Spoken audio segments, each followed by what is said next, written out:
Welcome to Rising Woman Leaders, a safe space for women to thrive in community where their voices and stories are heard. We're a sisterhood supporting each other to live our dreams and embody the sacred feminine to restore balance on our planet. Join us each week as we return to the unconditional love and guidance of our heart and our womb. I'm your host, Meredith Ram, and I invite you to walk this path of beauty, devotion, and service with us.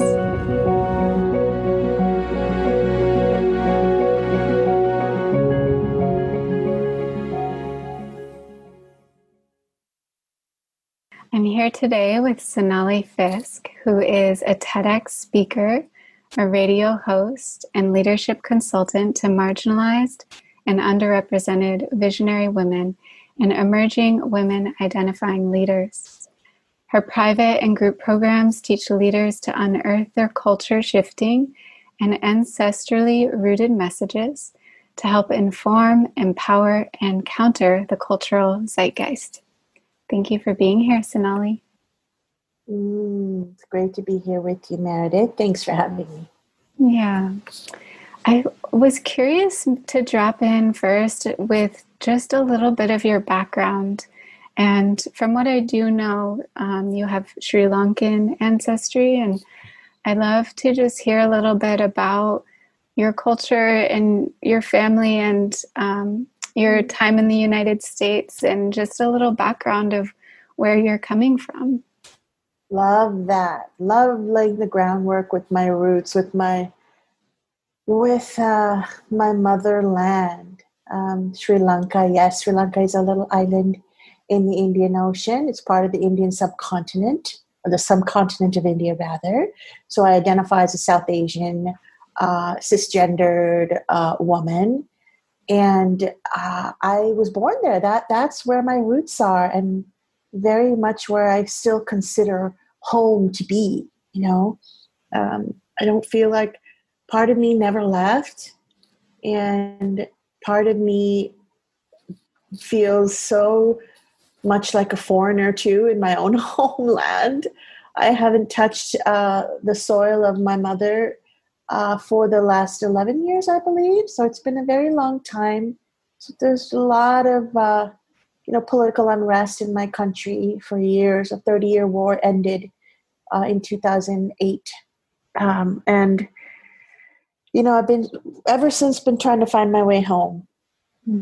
And, but that I identify as a Sri Lankan American and love my home, love my people. I'm beautiful melanated people, and I have a lot of family here still. So this is also home to me.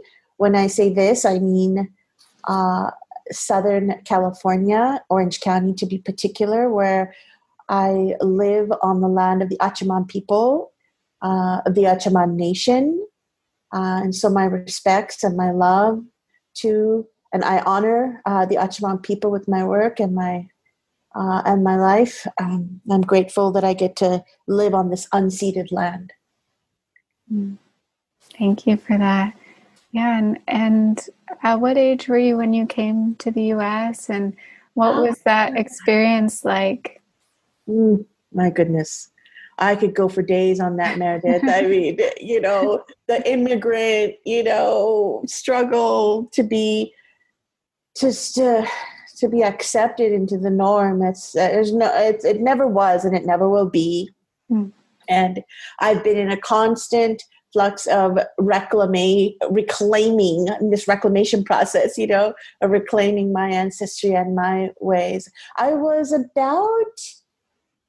been back and forth a lot, lived in England for 6 years when I was 5 years old, lived in Canada, lived in Southern California, moved back to Sri Lanka, moved back here. So it's been a lot of back and forth, a lot of feeling unsettled and uprooted and being ready to kind of go with the flow of life and with wherever our parents, wanted us to replant themselves, Mm-hmm.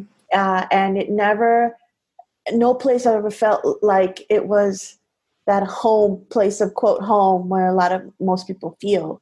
connected to their land or or an address or their people. It was constantly just shifting and moving. And I'm grateful for that, though, because it's allowed me to be, it has allowed me to see my life. It's allowed me to love and replenish my roots exactly how and where I've wanted. You know what I mean? So that I'm not identified by a building or a box or a home or an address. It's wherever I choose it to be, you know? Mm-hmm. So I'm grateful for that. Mm-hmm.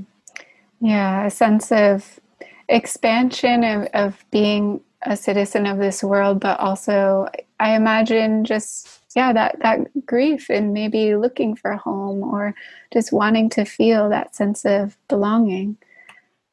Mm-hmm. Yeah.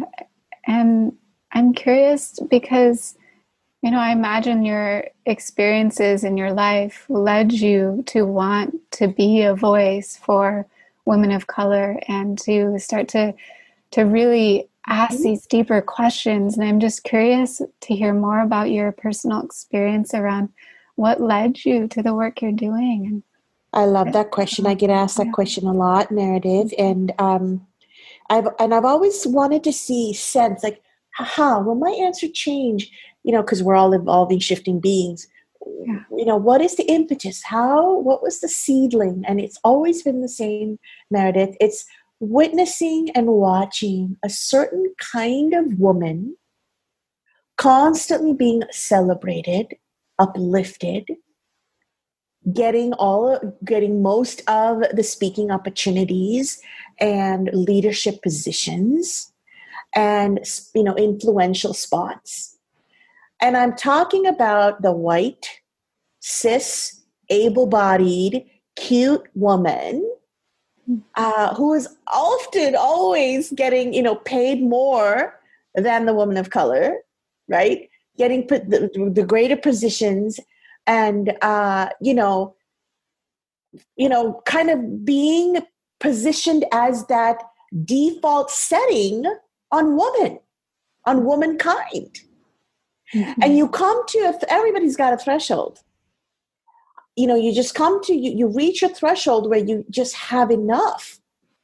And just watching Black and brown and indigenous women being sidelined and suppressed and being labeled the voiceless by the dominant culture, by the white-centric woman, and you just come to a point where your sacred rage takes over.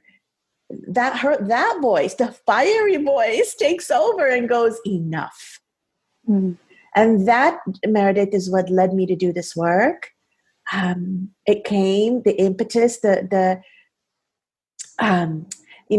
infancy of this work was born from a place of what I call sacred rage. Mm. And wanting to course correct that, right? Of desiring and envisioning a greater racial parity, whether that be in the private sector or in the political, on the political platform or elsewhere.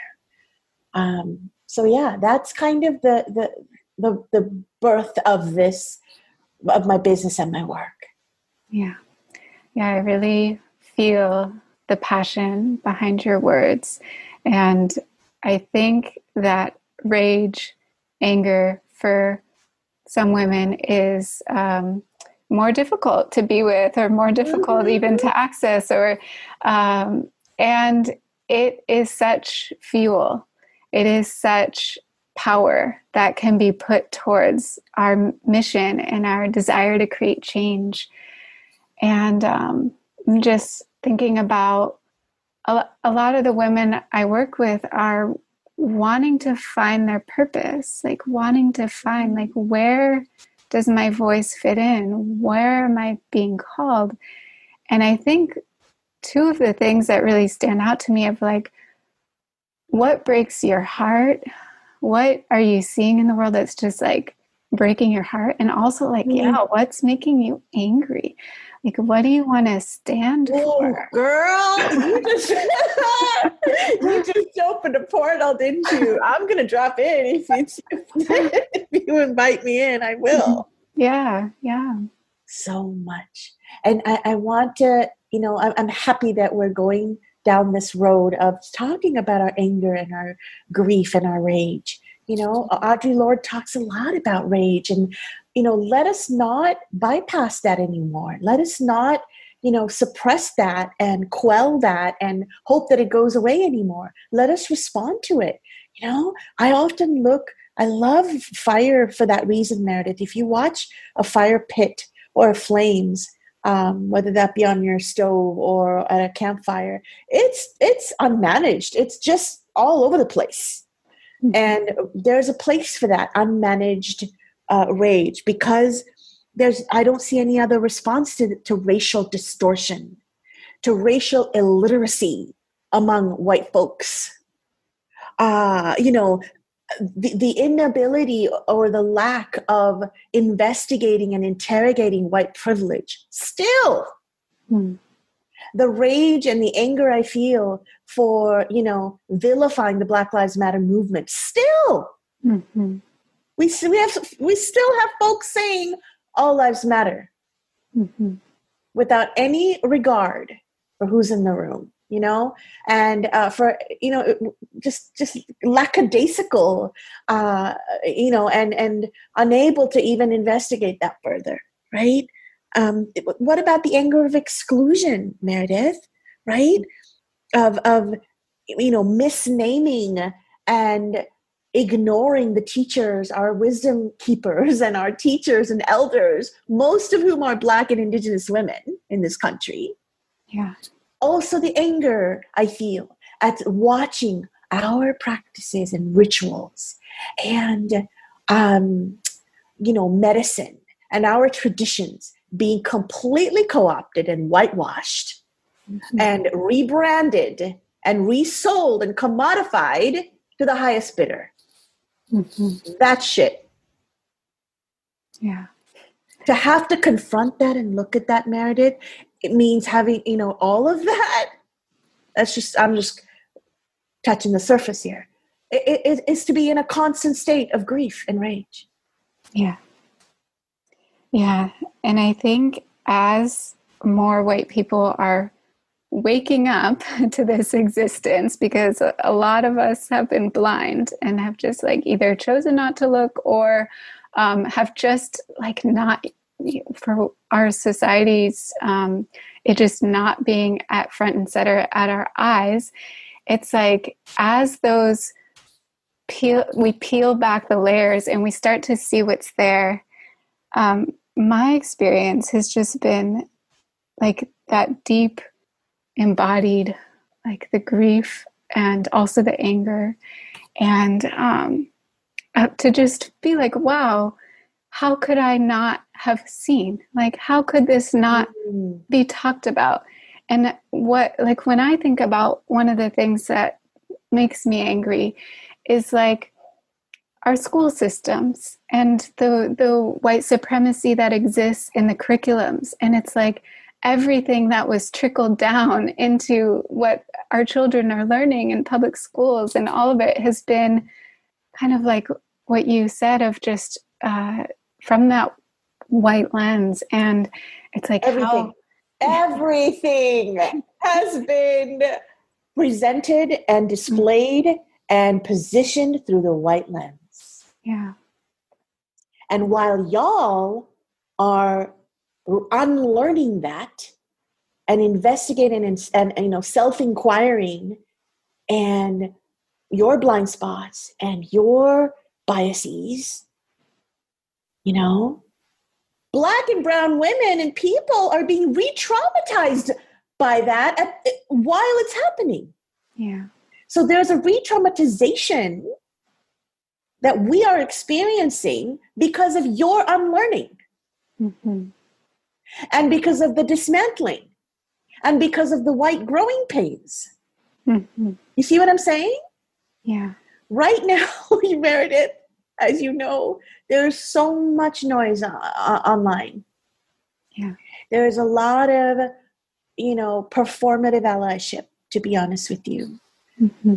There is a lot of, I find, what I call white privilege that is being misguided and misdirected and misused and abused. And that's really hard to look at, it needs to be talked about. It needs to be looked at. Where I see, white women in particular kind of co-opting the struggle. Mm-hmm. And that's not okay. I believe, Meredith, and I mentioned this in my TEDx talk 2 years ago, that this is the time of greater listening, Mm-hmm. To activate sacred listening without making it about you, without, and listening till the end. Listen through the anger, listen through the frustration, listen through the pain. Because there's so much that needs to be heard. A greater part of healing is actually being heard. Mm. And we need a gap between action, between the thing and action. There needs to be an interrogation process. There needs to be a self-inquiry, and there needs to be greater sacred listening. Yeah. Yeah, this makes me think about this concept around, I heard you speak about it, and also a mentor of mine, being in the marathon, not the sprint, Mm-hmm. and like letting it sink in, and to know that, like, yes, there is a moment right now where a lot has been coming up, and this isn't just about this moment. Like, we are in this for our lifetime. Correct. And yeah, anything you want to speak to that around just more harm that could be caused in trying to fix everything all at once. Mm-hmm. Anything you've seen, or just any advice you have around that? Ooh, well, yes, I thank you for mentioning that. This is not a moment. This is not an event. Racism, Meredith, that we're experiencing in our industry. You and I are in the same industry. There's a systemic wide, it is an individualistic and a systemic racism that needs to be looked at and dismantled, right? But I believe, Meredith, you and I, we need to hone in our lens into our industry first, right? Start with where it's closest to us. And like you said, this is not an event, racism is not an episodic thing. Granted, unfortunately, the brutal, heinous, vile death of George Floyd, which was televised and which, was just reverberated around the world. That had to happen for white folks to wake up, for a lot of white folks to say, holy shit, what's happening, Mm-hmm. But it's, racism is not an episodic thing. It's built into the cake. Mm-hmm. It's the air that we breathe. It's not the shark in the water. I believe Audre Lorde said this too, and for, bless her soul, forgive me, the spirit of Audre Lorde if I misquote you, but it's not the shark in the water. It's the water that the shark is swimming in. Mm. So we cannot afford to look the other way at casual racism anymore, Meredith. We have to be willing to call each other on the carpet. We have to be willing to, yes, pace ourselves and breathe and take care of, be, fierce about our self-keep and our self-care, because we're in this for the long haul, And I believe if white women truly want to dialogue about racism, it's going to require recognizing the needs and context of other Black women and brown women, but it's going to take the time it's going to take. Like, there's no fast track to this, unfortunately. Mm-hmm. There's no certification. There's no class or, sign off or a book that you get to read and be fully up to speed on how racism works, So we're in this for the long haul. We're going to have to listen deeper and then, get into action. Yes. And one of the ways that you are acting, I have read about, is that you're creating spaces for specifically women of color to feel safe and to share their voice and to gain in that confidence. Yes, ma'am. Yes, because... Oh, go ahead, Meredith. Sorry. Yeah. Well, I would just love to hear. I can imagine that being such a healing space. And I remember, I think it was a year ago, I went to a women's gathering, and there was a sound healing just for women of color. And I heard about a woman, she shared her experience just being like, wow, I didn't even realize like how unsafe I feel in my body a lot of the time until I dropped into that space where I was just with women of color. And I'd love to hear more about what's happening in those spaces and what you're seeing in these women. Well, that is precisely why, Meredith, I do the work that I do just for us. Mm-hmm. Why the spaces I create and curate and lead are for Black, Indigenous, women identifying leaders of color. That also includes trans women who are also often, invisibilized and sidelined in women's empowerment spaces. And that needs to stop. I think that's a whole other conversation. But I want to acknowledge trans women, especially Black trans women who are not often seen. But this is why my spaces are specifically for us. One of the reasons, Meredith, is I believe our anger is loaded with sacred energy and information and education. Mm. And I believe our sacred rage can inform and shift the cultural narrative. Mm. So, women of color have a whole lot to say right now. And quite honestly, a lot of them are doing a lot of the heavy lifting in racial justice and social justice and online. And that information is being, sopped up for free. Mm. And these women aren't getting paid for it. So I want to create a space where we come together, where we can nourish one another, love one another up, see each other for the glowing melanated skin, that we have, and celebrate each other that way, and also heal and rest, and not have to worry about white fragility. Yeah. And not have to, tiptoe around that, and white growing pains, and white side-eye, and white dominant space. Mm-hmm. When every single space we enter into is white dominant, I'm not sure if you can, but can you imagine how exhausting that is, Meredith? Mm-hmm. Exhausting. And white leaders, unfortunately, and curators who put on events, they are not, unfortunately, informed or have a proper arsenal in their toolkit with how to deal with intersectional spaces. Right? Because whiteness will always try to take over the conversation, or whiteness will always try to be the louder voice. So this is why I created these spaces, so that we can come, gather together, be who we are fully, and not leave the rage part out. And then take the seedling of our idea or our vision or our mission on this planet, and then I teach them how to,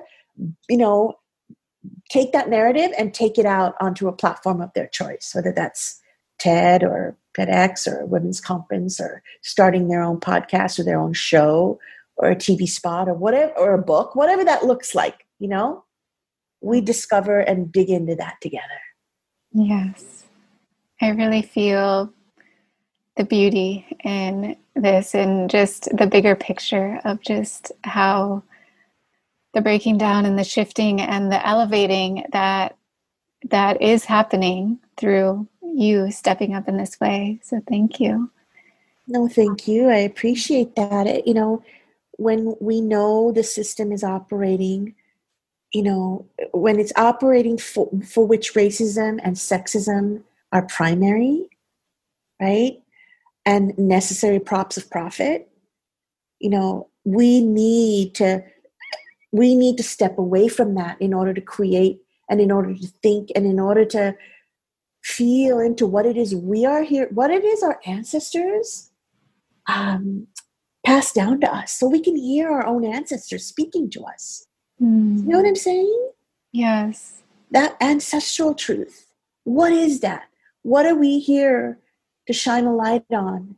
So we need to step away from the system and be in a safe, unrelenting space so that we can hear deeper. Mm-hmm. Yeah. It's not easy to do that if we're having a trauma come back up, or a freeze response, or having to be aware, defend, or educate. And I can just, I can really. That part. You said it. That part. It's just too much sometimes, So we've got to kind of go in and, tighten up that inner circle a little bit, and incubate, if you will. Yes. So that we can emerge stronger and louder and presence ourselves as we are meant to do, as it is our birthright to do. Mm-hmm. And I know that, so amplifying voices, Black, Indigenous, people of color voices, that this is something a lot of people are like, yeah, I see, of course, this is now the time. Is this something that you also are helping white women with, or great question. Yeah. I love that question, Meredith. And here's why. I struggled with it for years, because here's why. Co-creating, collaborating with white folks is deeply exhausting work. Because I've heard this from many, many, many Black and brown sisters, because by doing so, and I actually shared about this on Instagram recently, because partnering or by doing so, especially those who have not interrogated their privilege and dominance, is exhausting, Meredith. And it, because by its own nature, you end up becoming teacher, educator, sociologist, psychologist, therapist, historian, and that emotional labor goes, unappreciated or underappreciated. So I have become, but here's what I've done. Over the last 5 or 6 years of my life, I have become ferocious about my boundaries. Developing and honing in and being unapologetic about the boundaries around my work and how much of myself I'm willing to share and give to the culture. If not, because that is not something I grew up learning, Meredith. Yeah. That immigrant mindset, the immigrant mindset is work, work, work, work, work, give, everything you got, and then your reward is waiting for you at the end. I call bullshit on that. We are sovereign beings, right? We have got to take care of our beautiful, precious bodies and hearts first. So because I have put so much effort and energy into developing and knowing and sharing what my boundaries are, that has enabled me now to create space to work with white folks. So yes, I do. Although the group program or course that I teach is not eligible, white folks are not welcome in that space. That's for Black and brown women identifying folks only. But individually, I do work with white folks who want to create less harm, to do better, to, those that want to unsettle and recreate their brand or their work or their message in a way that isn't going to harm Black and brown folks. That's important too.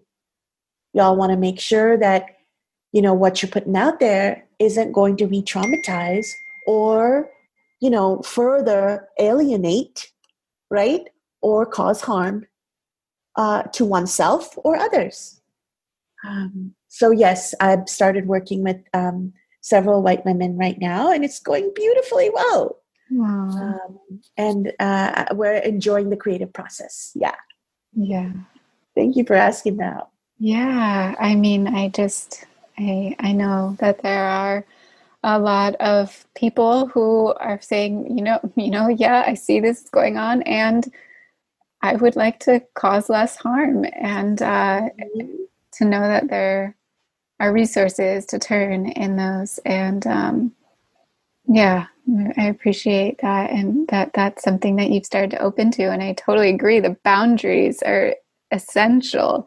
And yeah, I found so much of just looking into my own anti-racist work has been about relationships, and like really when I am with someone and hearing their first-hand experience, like it lands in my heart, it lands in my body, and I'm like, like I want to stand up for this. I want to speak up. And I think part of the problem has been that so many white people are just friends with white people. And it's like to start to break down those barriers and to have those deeper spaces and to build relationships and authenticity and to, like you said, to listen. Like that's where I think a lot can shift. I agree. Relationships. This is relational work. This cannot happen in a bubble and in a vacuum, right? It's about building. Isn't that what this is all about? Like we want deeper, meaningful, delicious relationships with one another. We want to relate better to one another, right? Yeah. But if that can't happen, if we are out to only protect our brand and our business, right? This is the mistake that I'm seeing being made, Meredith, if I can be real with you, is there's this rush to, rebrand or kind of surface level, take care of their work just from a place of, protection or, self-keep. And that's not going to work. That's, man, let me tell you, as women of color, where our noses and our eyes have been trained to read that shit very early on, very quickly. We know how much time and effort one has put into their anti-racism work, whether or not they have interrogated their privilege. But by a simple conversation, by the very act of being in the skin, Meredith, I have had to know that. I've had to learn that, So it's not going to happen overnight. There are many white women reaching out to me wanting to co-create, wanting to, engage and collaborate. And many times, Meredith, I'm having to say, no, thank you. Because I am aware that individual has not done their, work. Because guess what? I don't want to be in harm's way, right? Yeah. I'm going to do what I need to do so that I don't experience any further racialized harm. And so that further racialized harm doesn't come to my sisterhood and to the women I work with. So it's not going to happen overnight. It's going to take a lot of work and self-inquiry and maybe even journaling, right? One of the things I like to share with white women that I work with one-on-one is, not where do I go from here, which is easy to ask, or what is my next step, but what is it about me that led to that exclusionary practice in the first place? Or what is it about my business that led to that cultural appropriation in the first place? Mm-hmm. Or what is it about myself, that led to that racist comment in the first place? Mm-hmm. That you've got to have an answer for that, instead of hurrying up and doing, the job of, just for the sake of quickly protecting yourself and your business. You know what I mean? Yeah. Yeah, those are deep questions, and to be in the inquiry of that. And I think a lot of white people are like, where do I start? Where do I start? Like I see now, and like just that question, I feel like is such a big takeaway that just for people to sit with right now, and to know that, okay, breaking down internally, where did I learn this? Why is this in my being? And to ask those deeper questions. Absolutely true. Yeah. Yes, thank you for saying that. Ask the deeper questions of yourself. Yeah. I'd really like to hear about your journey of finding your voice. For me personally, that was a big fear that I needed to overcome in order to start a podcast, to share on social media, to start doing this coaching work. And I'm curious to hear about your journey. And I know a lot of women carry some deep-rooted fears around, like the fear of attack, the fear of being seen, the fear of really standing up. And I would love to hear about your journey with that, with finding your voice. I get it. And those are all, let me be real, those are all valid concerns, I see the truth in asking those questions and having those concerns about backlash and, being ostracized or called out. There's a lot, like I said at the top of this interview, there's a lot of noise online right now. Mm-hmm. And there's no one way to be a woman. There's no one way to be a leader. There's no one way to be an ally. Some of us are showing online with greater vigor and visibility. Some of us are on the street, some of us are quieter, supporting other Black and brown women, monetarily or donation-wise. You get to decide. You and I get to decide how we want to show up, Meredith. Mm-hmm. Not the culture, not your mama, not anybody else. You get to decide how you want to show up. And then commit to that with ovarios, like give it your all, but you get to decide that, not anybody else. And that was the turning point for me, Meredith. When I decided to take that power back into my own hands. That it's not the coaching industry, it is not the women's empowerment movement or the Me Too movement or the leadership in my industry or anybody else who gets to decide how I show up. I decide that. I'm a sovereign being and I get to decide that. The second thing that motivated me or uplifted me or empowered me, if you want to call that, or better yet, the self-authority and how I found that was knowing that the work and the work that our ancestors had to do, the shoulders on who I am standing on. Some of our ancestors were killed for speaking up and speaking out. Some of my ancestors, I come from the South Asian background. Some of my people, the yoga industrial complex, look at it. It's a fucking mess, Meredith, if I can be real. Mm-hmm. My ancestors, the ancestry of the South Asian continents of South Asia, some of those early gurus and leaders were killed for practicing yoga. You know what I mean? They didn't have the kind of access and the kind of voice and the kind of resources they weren't resourced like we are now. To think that you and I have the power to start a YouTube channel any damn moment we want and share whatever it is on our minds, or that I can apply to speak on TEDx, or that I can apply to give a keynote at South by Southwest. My God, what our mothers and grandmothers would have done to have that kind of access, you know? Mm. So when I keep tuning in to my ancestral truth, to my ancestry and, you know, my grandmothers and her grandmother, when I keep tuning into what it is that they stood for and how hard they had to fight, that gives me the power, the inner strength, just to keep showing up and recommitting to this work.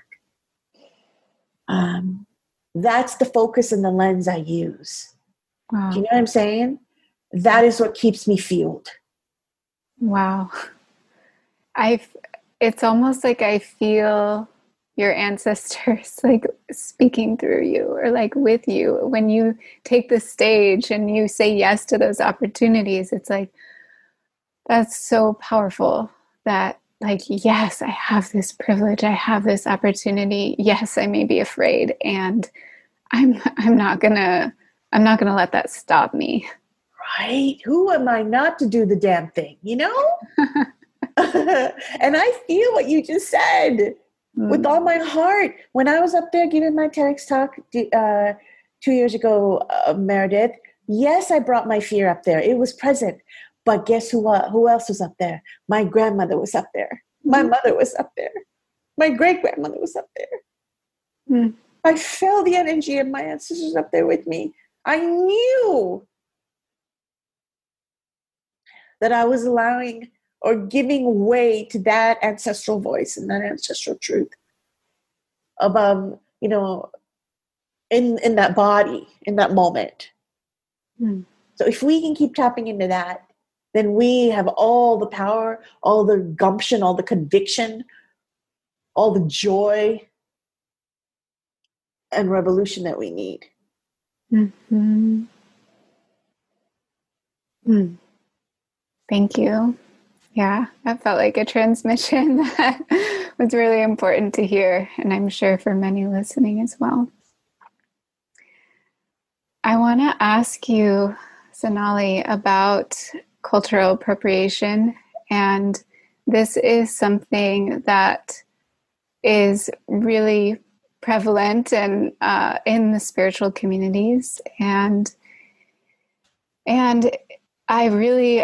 this is something that has been like unfolding and really like deepening into just my own inquiry of having been trained as a yoga teacher 10 years ago now, and just like really sitting with, because I had a friend, a person of color, maybe a year ago or so, just to bring it up with me, like, hey, how do you feel about teaching yoga or singing these mantras or working with goddesses? And it was really a wake up of like, oh, wow, that is not a conversation that my white teachers had with me. And I started to do that deeper digging and to look for like, who is talking about this and what is the right way to go about this. And I do recognize that there were Indian teachers that did come to the US to spread these types of teachings,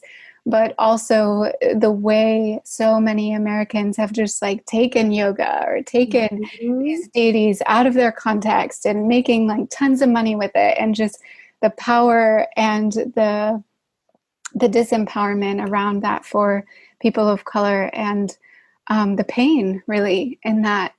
And I just wanted to hear your voice on this topic, as it's something that I think in our spiritual communities in particular that they really invite us to be looking at and having conversations about. Oh, girl, you did it again. Oh, man. Because, the keynote I gave in Vancouver was about this last year. And and it's not easy to talk about. I'll tell you, it's, we're not going to sit cross-legged over tea and having a polite conversation about this, because it's rampant, Meredith. Yeah. You and I know this, right? Especially in our coaching industry and in the yoga industrial complex. I see it every single day. in marketing materials, online, in workshops, at events, at conferences. And it needs to stop. You know, just very basically, Meredith, words and phrases like goddess, tribe, spirit animal, gangsta, namaste, is being repackaged, rebranded, and used for profit without any respect for its origins or any regard for who else is in the room. And cultural appropriation is never okay. It's a very nuanced and complex topic, Meredith. And that's why I hone in by using those examples. And it's never okay. And here is why. Because it's a particular power dynamic at play here, where people of a dominant culture, I'm talking about white folks, the white is the dominant culture here. They're taking fragmented pieces or incomplete parts of a culture from people who have been systematically oppressed by that dominant group. So it's not an equal exchange between equal cultures. It's occurring within systemic oppression, right? Where one culture is dominant over another. So it's not freely given. It's taken without accountability. And moreover, Meredith, it's taken by those who feel they're answerable to no one, right? It's taken with force. There's no real equal exchange there, no mutual agreement. And it's taken by those, Meredith, that don't have a deeper connection or correlation to the origins of those practices. Right? So it's my personal belief that appropriating or co-opting our cultures can never be acceptable in this industry or any other, for that matter. Right? Because when we have a dominant culture and a marginalized or oppressed one, it can never be an equal exchange. It's never going to be a fair and balanced interchange. And that needs to be looked at, that this act of cherry picking, an African deity or ritual, a Native American talisman, or an Eastern healing modality, or tweaking a curanderas medicinal practice and morphing it into your business, that does not unify. It does not bring people together. It actually causes more separation, causes more harm, and causes, alienation, and it disrespects our ancestors. Because the creation process is sacred. It is sacred. You disrespect. My dear client, sister friend, Maleka Aweri, she is a First Nations educator and a hip-hop artist, a spoken word artist on Turtle Island. She shared with me, and I carry this with me to this day. She said, there's nothing more sacred than the act of creation. That anytime you create, you are in an act of ceremony. The creation process is ceremonial and should be revered. So from that place, our ancestors and our forebearers are the creators. They are the ones who shaped our culture. And therefore, they are being disrespected with every act of appropriation.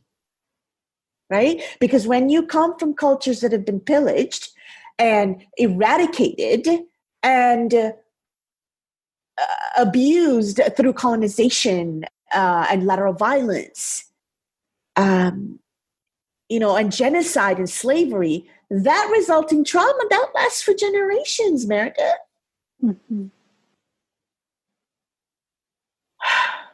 Yeah. I could go on and on, but I understand this is less than an hour show, so maybe we can come back and have this conversation again, because this is why there's fire to this, Meredith, because as people of color, as women identifying Black and brown folks, we're going through a reclamation process, a rematriation. And that manifestation and that fire is going to come through. It's ferocious. It's not pretty. Yes. You know what I mean? Because we are reclaiming our inheritance of loss. And we will do it any way we can. Yeah. Yeah. And we are here in this life, choosing to be in this life to heal what has been done. And we take the baton to keep doing this and to see what has been done. I mean, one of the things that I think is really important is to actually look at the history and to really look at that and the truth of what has happened. And that's when we can really start to shift and feel like, oh, okay, I get it. Yeah, this is not okay. Absolutely, absolute truth right there. Context is everything.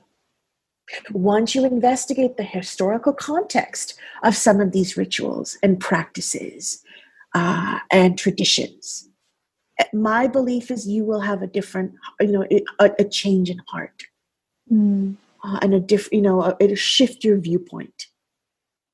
When you'll start seeing these sacred, you will start to see these things as sacred,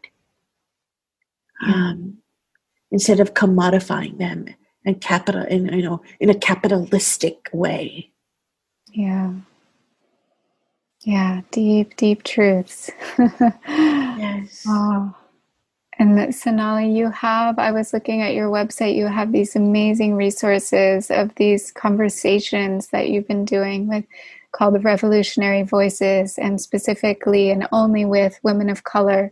Is there anything you want to share about that? I am happy to include links in the show notes and for people to dive deeper. It's such an amazing act of service that you have provided, and a way that we can continue to be learning and unlearning. Yeah, thank you for that, Meredith. Thank you. Yes, there is a tab called Free Resources on my website, sonalifiske.com.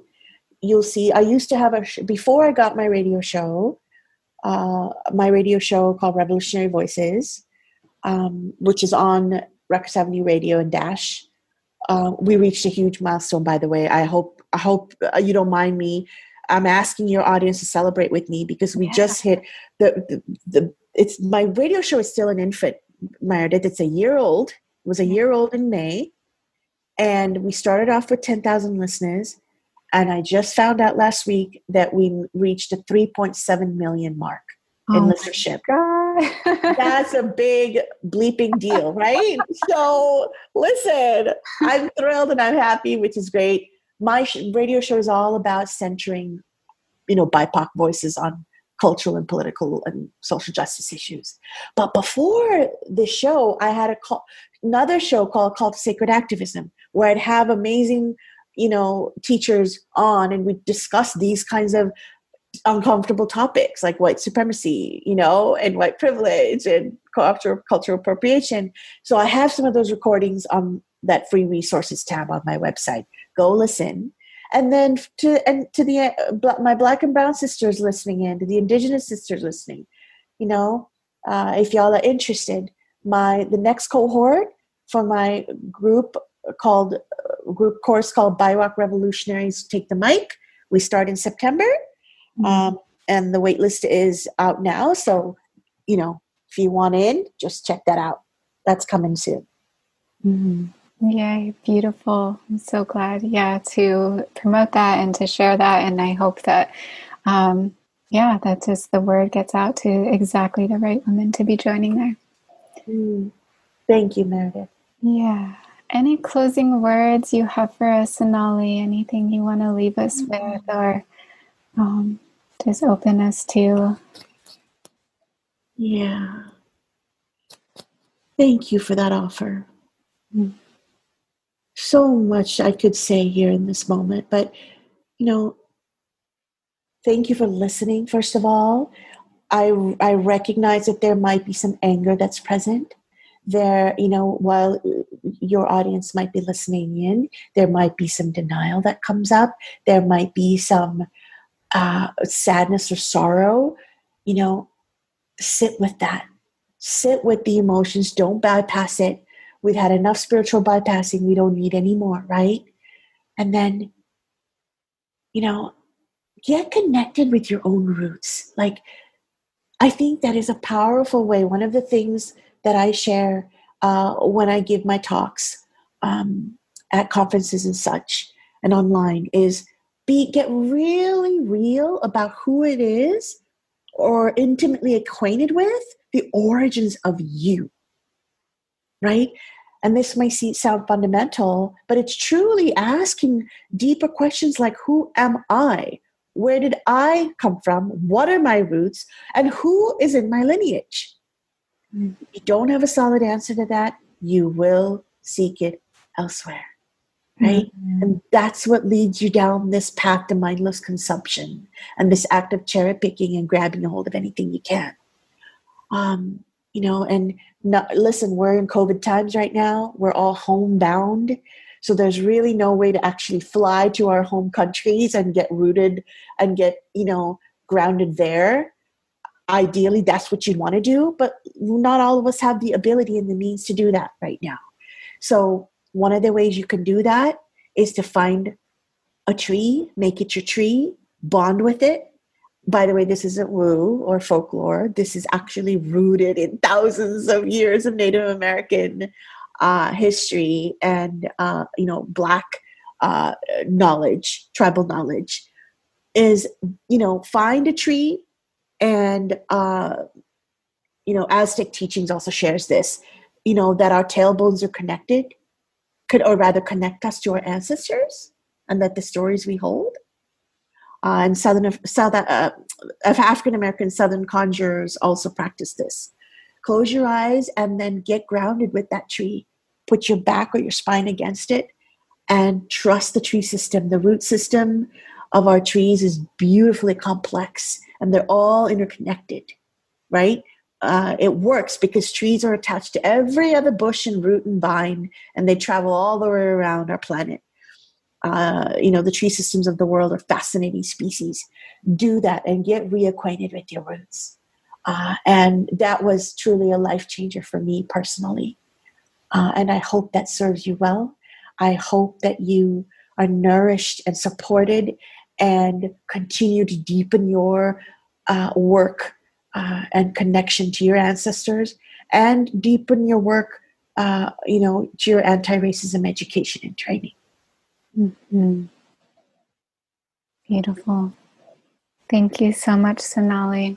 Just deep bow to your wisdom and to being here to share with us today. And just may this information sink in to our bodies and to our bones, and may we continue to show up and to have these conversations and to really bring forth our gifts in a way that are honoring of our ancestors. So thank you. Amin. And thank you, Meredith, for having me on your show, for being willing to dive in to these uncomfortable parts of our journey. You are creating the container for these conversations to happen. So thank you. Yes. Blessings.